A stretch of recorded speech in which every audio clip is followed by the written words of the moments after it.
Voilà. Parole de la promesse. Waouh, parole de la promesse. Le Seigneur nous fait du bien pour nous expliquer et comprendre la parole de la promesse. La parole de la promesse concerne les héritiers. Et cette partie, nous voulons parler aux héritiers. Cette partie, nous voulons partager aux fils et aux filles de la promesse. Vous que Dieu a appelés. Nous sommes toujours dans notre chapitre 9, dans Romains. Comme je l'avais dit au début, à partir du premier chapitre de Romains jusqu'au 8e chapitre, là on parle comme du fils prodigue, celui qui est parti, celui qui a péché, où Dieu donne encore la possibilité. Quand bien même nous sommes pécheurs, il donne la possibilité aux Juifs qui veulent se repentir, il donne la possibilité aux païens qui veulent revenir, qui veulent venir à Jésus pour être sauvés. Où on dit qui condamnera les élus, qui condamnera ceux que Dieu a saisis dans ses mains. Et tous ceux qui ne veulent pas vivre selon la chair, mais qui veulent vivre selon l'esprit. Car ceux qui vivent selon la chair accomplissent les œuvres de la chair. Mais, comme je l'ai dit, cette partie concerne les fils et les filles de la promesse. Nous allons parler entre nous. Et l'apôtre dit ceci, quand il pose la question, ou dans le verset 13, où la Bible dit, c'est le passage de Malachie, chapitre 1, à partir du verset 2 et verset 3, où j'ai aimé Jacob, j'ai haï Ésaü. Les autres pouvaient penser, mais Dieu est injuste. Il dit, loin de là, Dieu n'est pas injuste.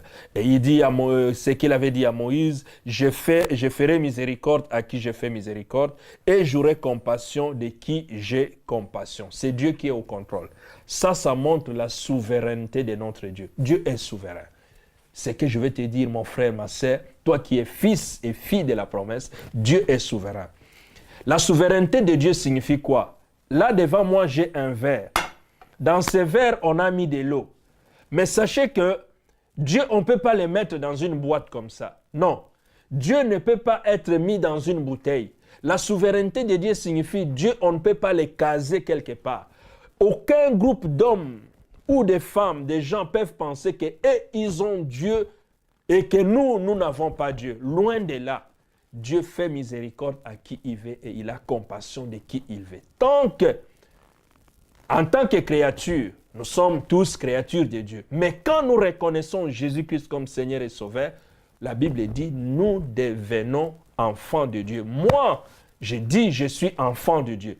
Et personne ne peut enlever dans mon cœur, personne ne peut enlever ce que moi j'ai enraciné dans mon cœur pour dire que je ne suis pas enfant de Dieu.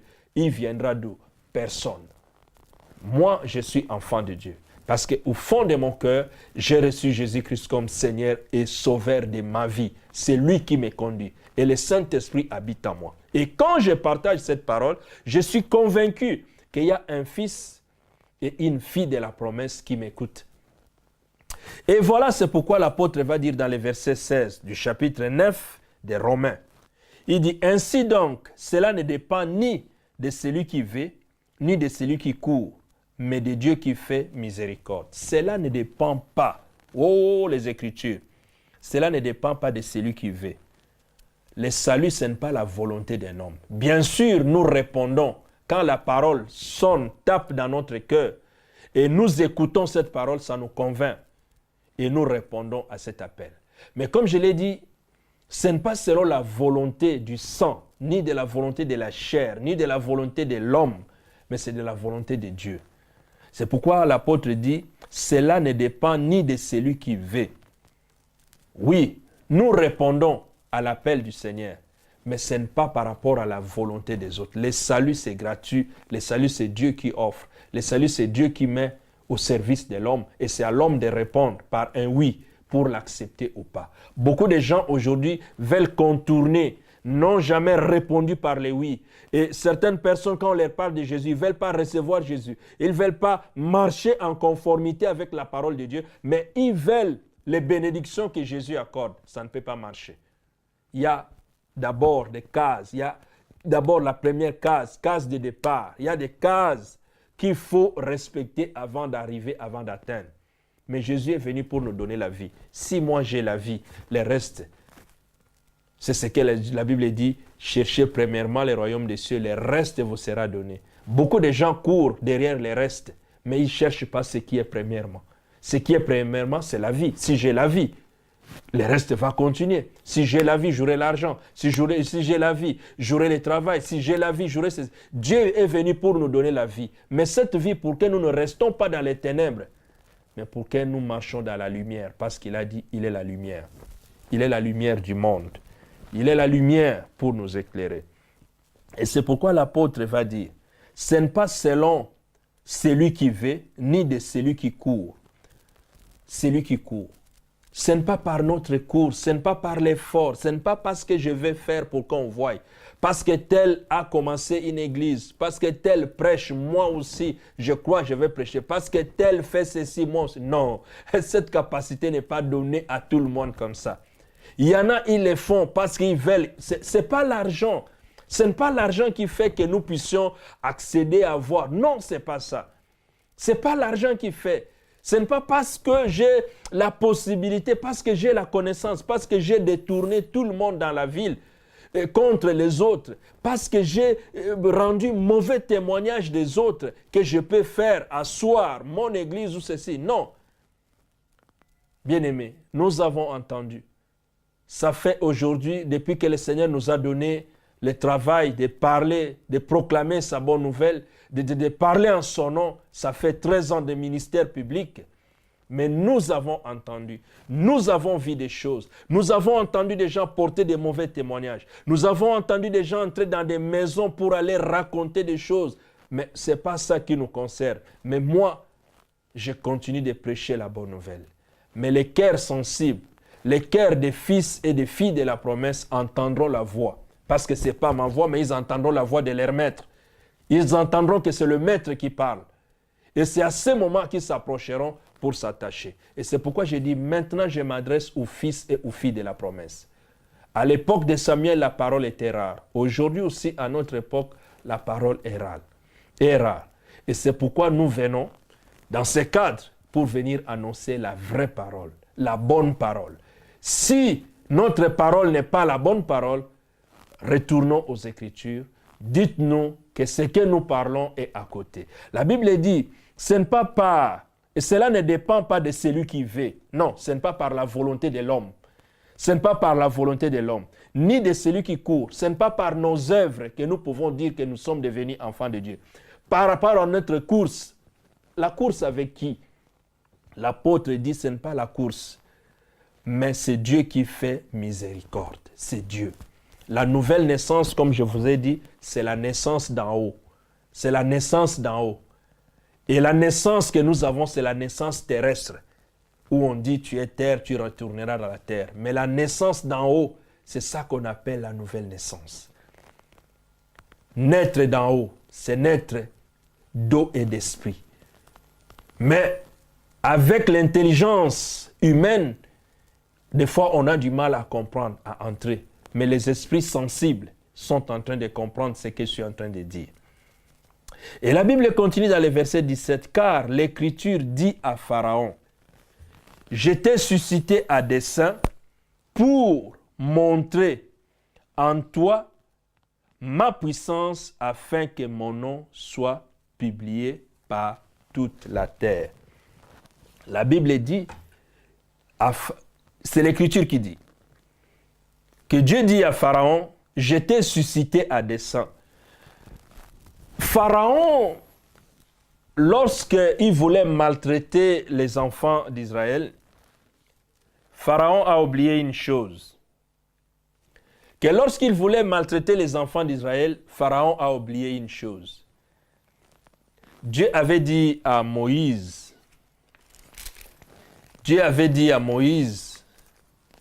et il lui avait dit, Moïse va, c'est toi qui vas sortir les enfants d'Israël là où ils sont.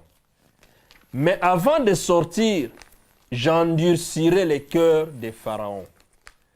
Pharaon ne sera pas d'accord pour faire sortir les enfants d'Israël.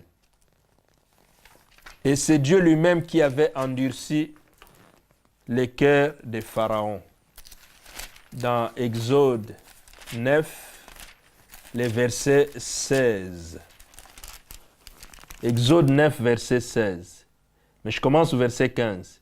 Si j'avais étendu ma main et que j'étais frappé par la mortalité, toi et ton peuple, tu aurais disparu de la terre. Mais je t'ai laissé subsister afin que tu vois ma puissance et que l'on publie mon nom par toute la terre. C'est ça que l'apôtre Paul vient de nous dire ici.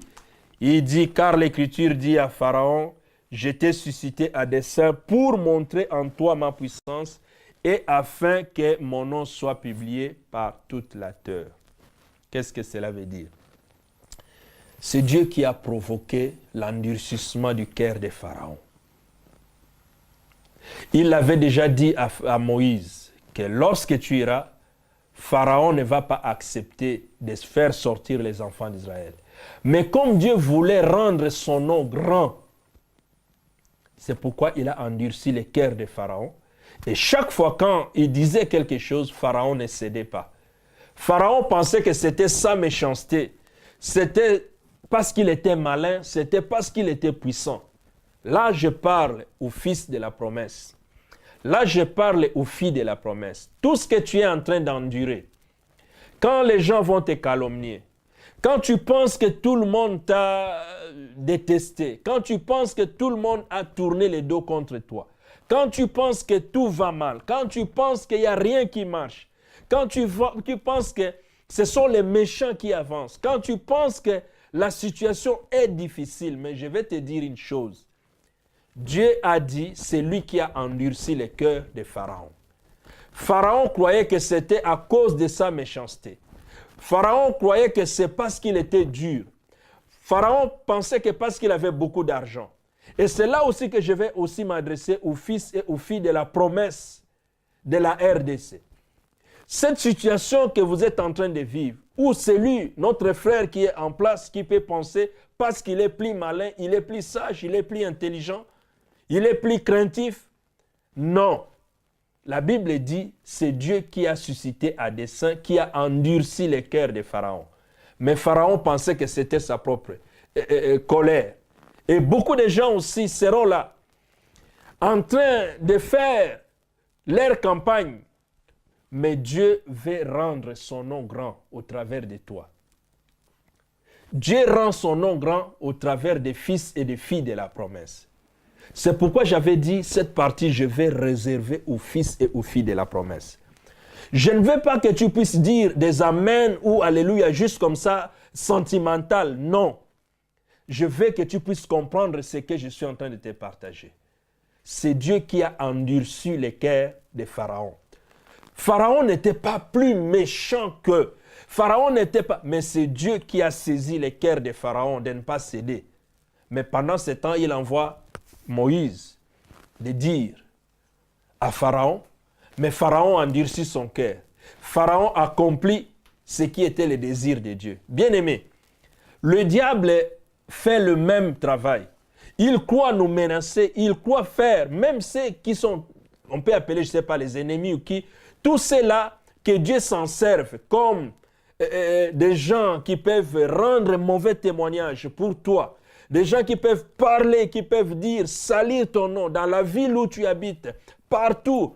Combien de fois on a entendu des témoignages, les gens, on est arrivé quelque part, les gens parlaient mal de vous. Les gens parlaient mal de toi. Les gens disaient ceci. Mais tu demandes, qu'est-ce que j'ai fait à ces gens-là? Rien.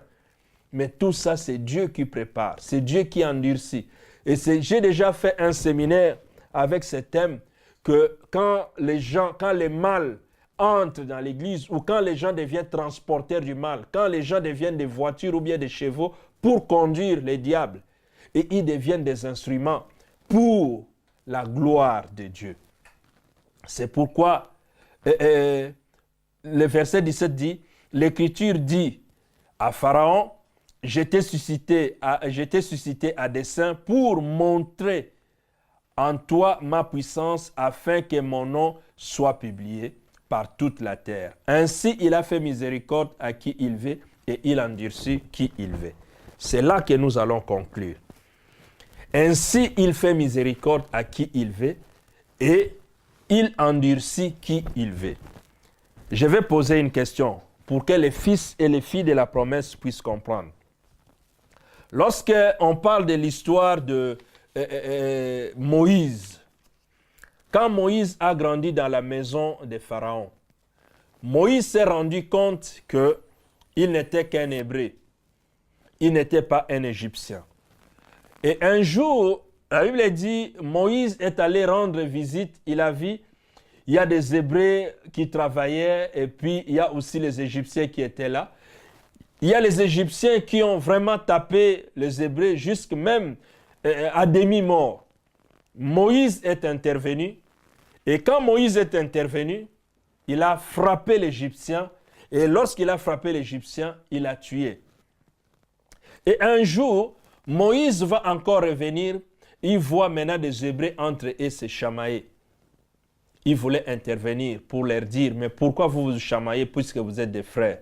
Pourquoi cette guerre? Ce que nous voyons aujourd'hui, ceux qui te critiquent, toi fils de la promesse, ceux qui te maltraitent, toi fille de la promesse, ceux qui portent les mauvais témoignages, toi fils de la promesse, ceux qui portent des mauvais témoignages, toi fille de la promesse, c'est ceux avec qui tu as mangé avec eux, c'est ceux avec qui tu as partagé, et c'est ceux avec qui quand ils te voient à la rue, ils te saluent comme si de rien n'était. C'est ceux-là même qui disent, comme on a toujours entendu, il y en a qui disent, je ne mettrai jamais mes pieds dans son église. Il y en a qui disent, voilà, nous ne pouvons pas aller là-bas parce qu'il n'y a pas d'onction, il n'y a pas ceci. Mais quand on est fils de la promesse, nous marchons avec ces promesses. Moïse va dire aux enfants d'Israël, mais pourquoi vous vous chamaillez entre vous? Parce que vous êtes frères. Et les Hébreux disent, et ils lui ont dit, toi tu viens intervenir, toi qui es un Égyptien, tu veux qu'on t'acquise par rapport de ce que tu avais fait parce que tu avais tué un Égyptien. Moïse, sentant cette crainte, sentant cette peur, il s'est enfui. C'est vers là, dans le désert, que Dieu l'a rencontré pour lui parler. Il y a des fois des obstacles et des situations telles que nos frères, nos sœurs provoquent, font, croyant nous faire du mal. Mais ça nous fait encore avancer, nous approcher auprès de ce Dieu-là qui fait miséricorde à qui il veut et il endurcit qui il veut. Donc, dans la vie de Moïse, quelque part, avant même que Dieu puisse l'appeler, avant que Dieu puisse lui donner la mission, Moïse a tué une personne. Or, tuer, ce n'est pas bien. La Bible nous dit parmi les commandements que tu ne tueras pas. Donc, Moïse a tué quelqu'un. Il a commis un péché. Tuer, ce n'est pas bon. Moïse a tué quelqu'un. Moïse a tué un Égyptien. Moïse a commis un péché. Mais quelque part, la Bible nous dit aussi que Dieu a suscité à dessein, il a endurci les cœurs de Pharaon. Quand il a endurci les cœurs de Pharaon, Pharaon a maltraité encore les Hébreux. Il les a fait souffrir. Il les a fait souffrir. La Bible dit, tu ne feras pas du mal à ton prochain. Tu aimeras ton prochain comme toi-même. Donc, ça signifie quelque part, Pharaon aussi a péché. Pharaon aussi a fait du mal. Pharaon aussi a agi mal. Moïse a tué, il a mal agi. Pharaon aussi a mal agi parce qu'il a causé du tort, il a tué aussi, il a fait du mal. Mais c'est ce que l'apôtre Paul va conclure. Bien-aimé, là c'est la parole de la sagesse. Je voudrais partager cette parole à toi, fils de la promesse, à toi, fille de la promesse. C'est pourquoi j'ai dit la dernière partie, je réserve à mes frères, fils de la promesse, et à mes sœurs, filles de la promesse. Moïse a tué, Pharaon a tué. Mais Moïse, Dieu l'a appelé. Moïse, Dieu lui a apparu. Moïse, Dieu a parlé avec lui. C'est ce que l'apôtre Paul dit. Il fait miséricorde à qui il veut. Donc à Moïse, Dieu l'a pardonné. À Moïse, Dieu l'a pardonné. Dieu a fait miséricorde à Moïse. Dieu l'a pardonné. Toi aussi, fils ou fille de la promesse, tu es fils ou fille de la promesse. Pourquoi? Parce que tu as accepté que tu es pécheur. Tu avais besoin d'un sauveur. Tu avais besoin de quelqu'un parce que tu savais que par toi-même, tu n'arriveras pas. Par toi-même, tu ne feras rien. Par moi-même, je ne ferai rien. mais j'ai besoin d'un sauveur. C'est Jésus. Quand Jésus est venu dans ma vie, il m'a saisi. Il m'a ramené de l'autre bord. Il m'a dit, passons de l'autre côté. Il m'a dit, ce n'est pas parce que tu as mangé que tu crois en moi, mais non, parce que j'ai reconnu que c'est lui, le Fils de Dieu. Parce que j'ai reconnu que sans lui, je n'ai pas de salut. Parce que le salut n'est qu'en un seul nom, dans le nom de Jésus. Mais la Bible dit, il endurcit qui il veut. Vous savez que ce qui a été la fin ou la finalité de la vie de Pharaon avec son armée. La finalité ou la fin de la vie de Pharaon et de son armée, ils étaient engloutis dans la mer. Dieu s'en est occupé. C'est pourquoi Dieu avait dit, il a suscité à dessein pour qu'il puisse endurcir les cœurs de Pharaon, pour que son nom soit publié par toute la terre. Aujourd'hui, quand nous parlons de Pharaon, on voit la grandeur de Dieu. Quand nous parlons de Pharaon, nous voyons ce Pharaon qui se disait grand, qui a été englouti dans la mer. Parce que la colère de Dieu s'est enflammée sur lui. Et quand nous voyons cette histoire de Moïse qui a reçu la miséricorde, nous voyons l'histoire de la grâce que le Seigneur est venu étaler devant nous. La grâce qui ne s'obtient pas par l'effort des hommes. La grâce qui ne s'obtient pas par la concurrence. La grâce qui ne s'obtient pas par l'envie.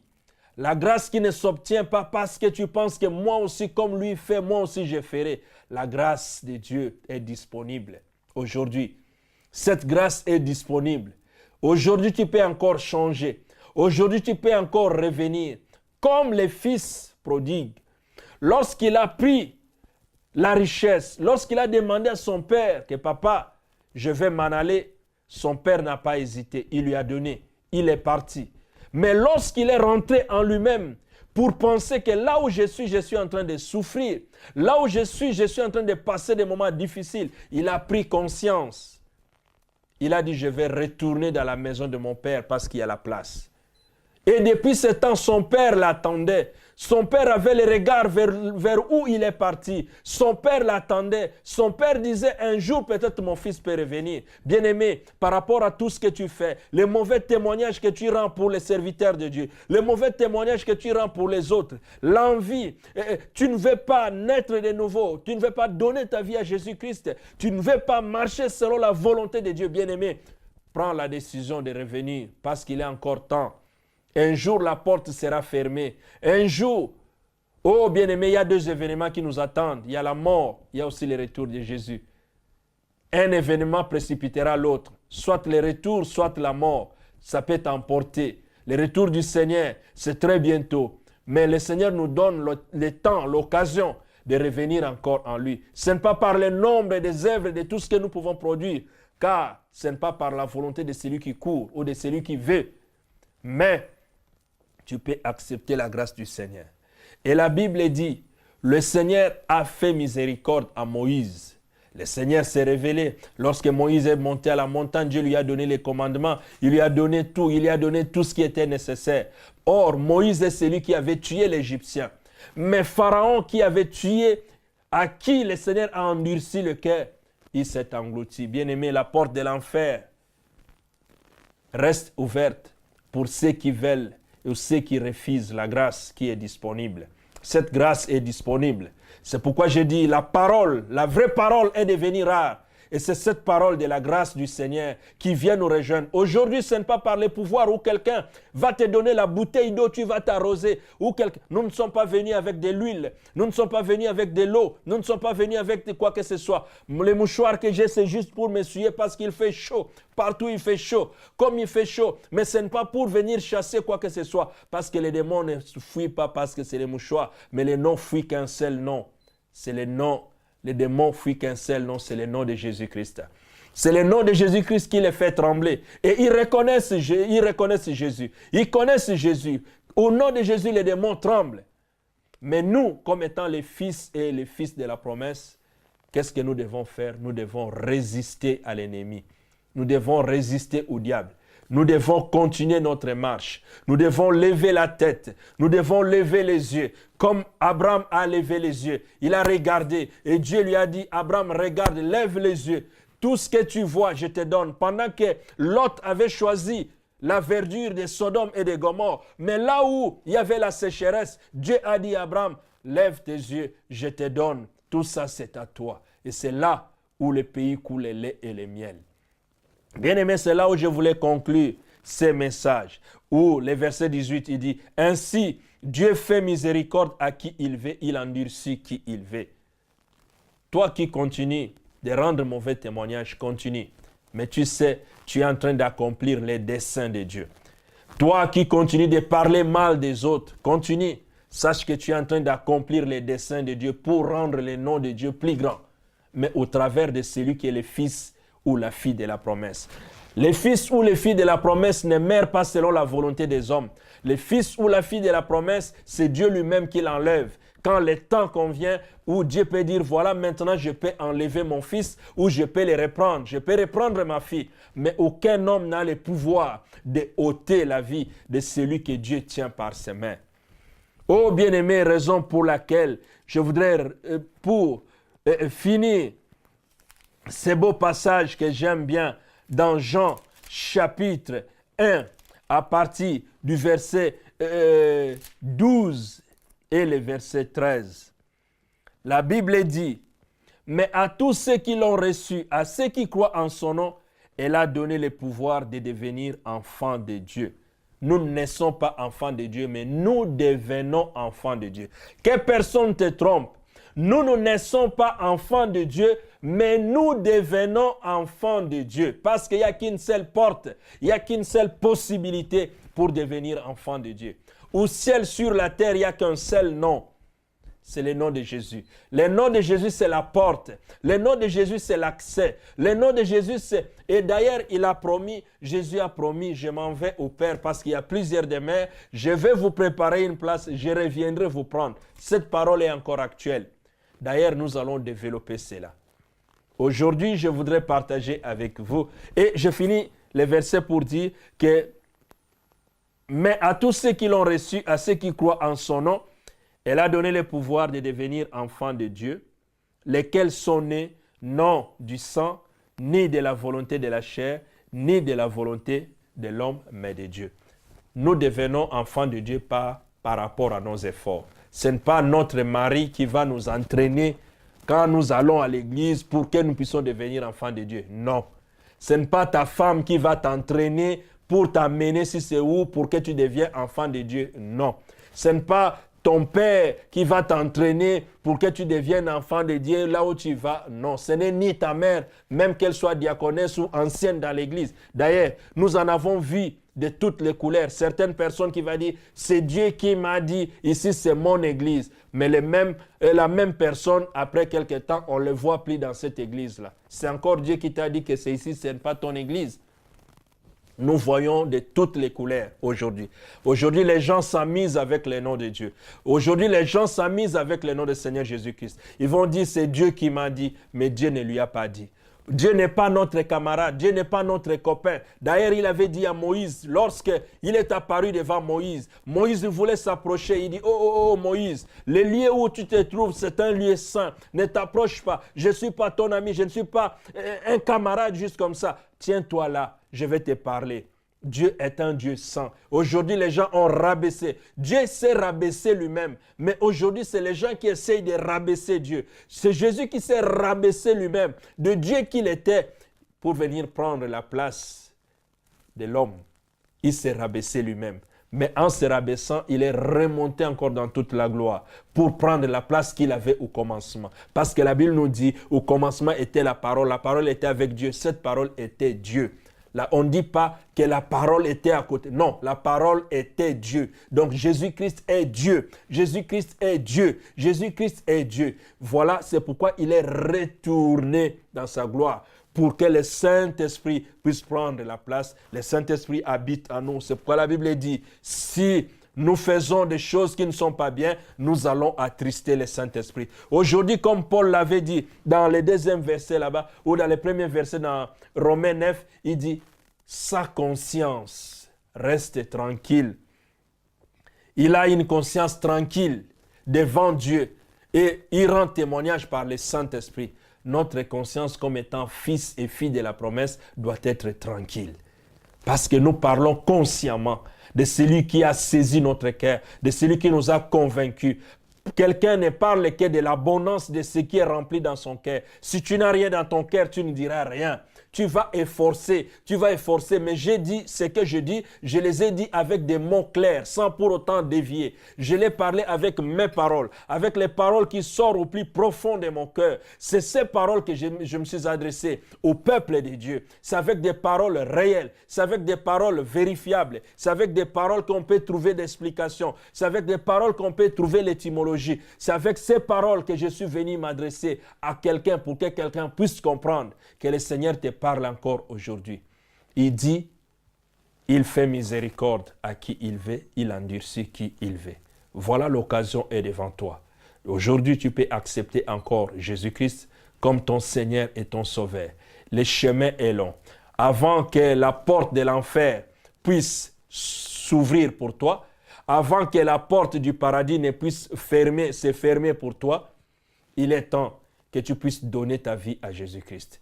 Notre numéro est là. Appelez-nous à tout moment. Ça ne sera pas un dérangement. Nous allons parler, nous allons partager la parole de Dieu. Si vous avez besoin aussi que nous puissions développer certains thèmes, posez-nous des questions. Écrivez-nous par rapport à cette adresse, par rapport à notre numéro de téléphone, notre page Facebook, notre numéro de WhatsApp, de tout ça. Contactez-nous. Contactez-nous. Nous serons à votre disposition ici sur Ngoma Vidéo International pour vous apporter la bonne nouvelle. Et c'est pourquoi j'avais commencé au début, suivez toutes les parties que nous avons développées avant d'arriver à cette synthèse, avant d'arriver à cette conclusion que nous vous partageons. Voilà, cette parole, je sais, ça sera accepté par les fils et les filles de la promesse. Mais pour les fils et les filles de la chair, ceux qui ont la démangeaison, cette parole sera volatile, ça ne trouvera pas place. Et c'est ça que Jésus a dit. Un semeur, quand il est sorti, il a jeté des graines. Il y en a, c'est tombé sur le long de la route. D'autres, c'est tombé sur les épines. D'autres, sur la terre où il y avait des pierres. Mais quand même, il y a une semence qui est tombée sur la bonne terre. Et ça produit, il y en a, ça produit 30 fruits, d'autres ça produit 100, d'autres 60. Mais le problème, ce n'est pas l'autre a produit 30, 60, mais l'essentiel, au moins sur la bonne terre. Ce qui est tombé sur la bonne terre a produit du fruit. Je veux aussi que cette parole qui est sortie puisse produire du fruit dans ta vie.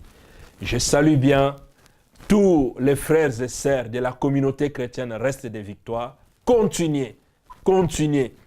Du même, dans ce temps présent, il y a un reste. Vous continuez de marcher dans la victoire. Celui dont les œuvres sont mauvaises, il laissera rester victoire. Celui dont les œuvres veulent marcher dans des cachotteries, veulent marcher dans des moqueries, veulent marcher dans des convoitises, dans l'impudicité, dans la sorcellerie, dans toutes ces choses, tous ceux dont les œuvres sont mauvaises, ils n'auront pas de place, ils n'habiteront pas, parce que nous sommes de ceux qui n'aiment pas marcher dans des compromis. Nous appelons ce qui est blanc, blanc, ce qui est noir, noir, ce qui est jaune, jaune. Nous ne faisons pas de compromis parce que nous savons que le jugement nous attend. Nous savons que le jugement nous attend. Moïse a reçu la miséricorde, il a reçu la grâce de Dieu. Pharaon est passé dans l'endurcissement, donc il est passé au jugement. N'oublions pas, il y a des chemins. Il y a un chemin qui mène au paradis, il y a un chemin qui mène en enfer. Pour le moment, la porte du paradis est encore ouverte. C'est pourquoi Jésus a dit, la porte reste étroite. Mais il n'y a qu'une seule personne qui passe. On ne dit pas que vous acceptez Jésus-Christ, vous serez sauvés. Non, il faut accepter Jésus-Christ comme ton Seigneur et comme ton Sauveur. C'est à ce moment que tu seras. C'est ça la porte. La porte est ouverte. Depuis que le Seigneur a accompli l'acte à la croix, il a ouvert la porte. Et la porte sera fermée les jours où il va revenir, parce qu'il a dit, je m'en vais et je reviendrai. Le jour où il reviendra, la porte va se fermer parce qu'il viendra prendre les siens, ceux qui lui ont fait confiance, ceux qui lui ont fait confiance, ceux qui ont cru en son nom, ceux qui ont accepté qu'il reste et qu'il soit leur Seigneur et leur Sauveur. Voilà mes frères, c'est ça que je voulais vous partager. Que le Seigneur vous bénisse encore, que le Seigneur bénisse mon épouse, l'évangéliste Percy de Mangando, celle qui a toujours été mon soutien. Que le Seigneur bénisse mon fils Jovin Elion, lui qui nous accompagne dans cette musique-là que vous entendez les fonds, et que mon Dieu bénisse encore mon étoile, la princesse Siona. Que le Seigneur te bénisse abondamment, que le Seigneur bénisse tous les frères et tous les sœurs qui sont fils et filles de la promesse. Cette parole vous concerne. À très bientôt et à très bientôt sur Ngoma Video TV dans notre émission Parole de la promesse. Que Dieu vous bénisse. Voilà. Et je vais encore prier pour clôturer ces moments. Seigneur Dieu de gloire, tu as permis que nous puissions dispenser ta parole. Et Seigneur, que cette parole qui est sortie, oui Seigneur, il y a des mots, il y a des choses qui sont sorties, que moi-même en revisionnant Seigneur cette vidéo, en écoutant cette parole, que ça puisse me parler. Et Seigneur, pour que je puisse encore continuer de marcher, de continuer, Seigneur, dans la droiture. Je ne voudrais pas prendre les chemins gauche ou à droite, mais je voudrais rester sur les chemins qui mènent vers toi. Parce que tu es le chemin et qui donne la vie et le chemin de la vérité. La parole dit, Seigneur, tu es venu dans le monde ne t'a pas compris. Tu es venu, Seigneur, briller dans les ténèbres, mais les ténèbres ne t'ont pas saisi. Tu es venu vers les siens ne t'ont pas reçu. Mais Seigneur, à tous ceux qui ont ouvert leur cœur, et tu les as donné le pouvoir de devenir enfants de Dieu. Pas selon les désirs de la chair, ni les désirs, Seigneur, de l'homme, mais selon la volonté de Dieu. C'est pourquoi, Père, je bénis toute personne qui prendra une décision sage de donner sa vie à toi qui es le Seigneur de gloire. Seigneur, que les anges dans le ciel puissent se réjouir, que les anges dans le ciel puissent être dans la joie, parce qu'un homme a donné sa vie à toi qui es notre Seigneur. Je bénis aussi, Seigneur, cette chaîne de Ngoma Video TV, Seigneur, pour que ça puisse être cet instrument qui va encore répandre ta parole partout. Et que tous ceux aussi et celles qui ont des questions, qui ont des soucis, qui veulent comprendre la parole, parce que la parole est venue vers eux. La parole entre dans leur maison. Seigneur, que toute maison qui va recevoir, écouter cette parole, Seigneur, que cette maison soit bénie. Et c'est pourquoi que le ciel reste ouvert, comme le ciel est toujours ouvert, que ce ciel-là reste ouvert, Seigneur, pour la vie de tous les fils et de toutes les filles de la promesse. Donne-nous encore la force de revenir et de partager ta parole. Et donne-nous, Seigneur, des sujets qui vont toucher ton peuple, parce que ton peuple en a besoin. Et que le Saint-Esprit puisse nous éclairer afin de dispenser ce qui est nécessaire. Pour la gloire de ton Saint-Nom. Ainsi, j'ai prié, nous disons Amen.